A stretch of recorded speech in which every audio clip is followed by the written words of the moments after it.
Il vaut mieux être une bonne chanteuse populaire qu'une mauvaise chanteuse d'opéra. Ainsi pensait la plus grande cantatrice du XXe siècle, Maria Callas. Elle reste une source d'inspiration pour les jeunes chanteurs lyriques, mais comment vit aujourd'hui une soprano, un ténor, un baryton? Pour connaître le quotidien d'un chanteur d'opéra, direction Compiègne, au Théâtre Impérial, dont la programmation est soutenue par le Crédit Mutuel Nord-Europe.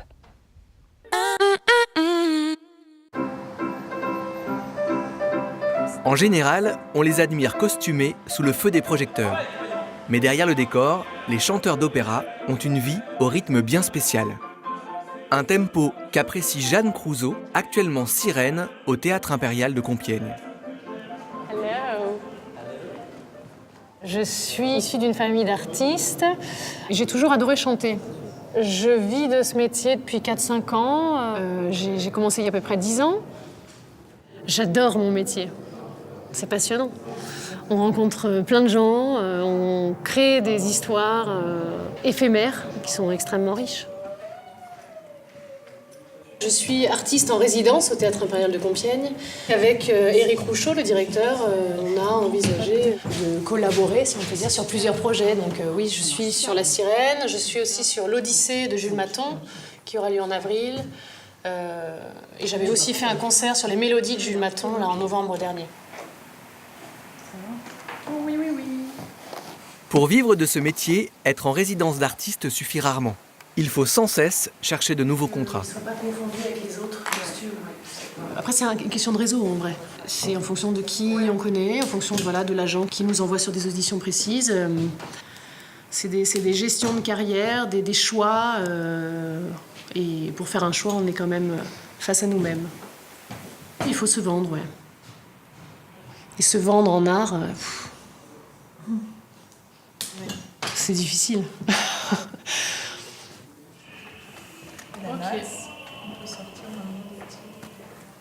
Ok.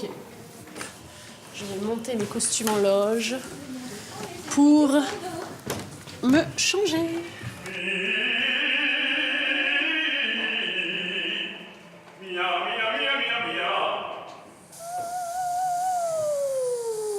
Chauffer la voix, c'est comme un sportif. C'est-à-dire, si on demande à Usain Bolt de courir 500 mètres sans chauffer ses muscles, il risque un claquage ou il courra moins bien parce qu'il ne sera pas chaud.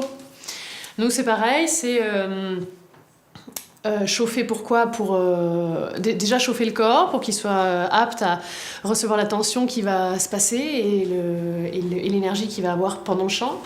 Et ensuite, chauffer la voix, parce que oui, encore une fois, c'est un muscle qui a besoin d'être préparé. À refuser d'unir votre sort et le mien. Mon frère Qu'est-ce donc? Comment? Vous partez? Attends. Ouais, mais... Moi, on va pas entendre, je vais dire le texte derrière. Repasse pas. Ok. J'arrive à l'entendre. Mon frère! Qu'est-ce donc? Comment? Vous partez alors que je vais vous demander un conseil? Oh, je n'ai pas le temps. Reste ici, je reviendrai te voir. Il faut que j'aille lui ouvrir une porte. Et là, elles sont toutes comme ça, les portes. Jeanne, c'est une interprète vraiment géniale. C'est une très grande chanteuse, mais c'est aussi une très bonne actrice. Et elle s'intéresse vraiment à l'interprétation.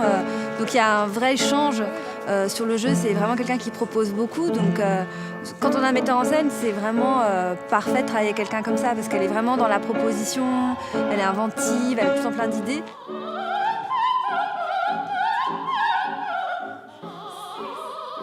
Jeanne a répété ce rôle ardu pendant plus de 2 mois pour seulement 3 représentations programmées.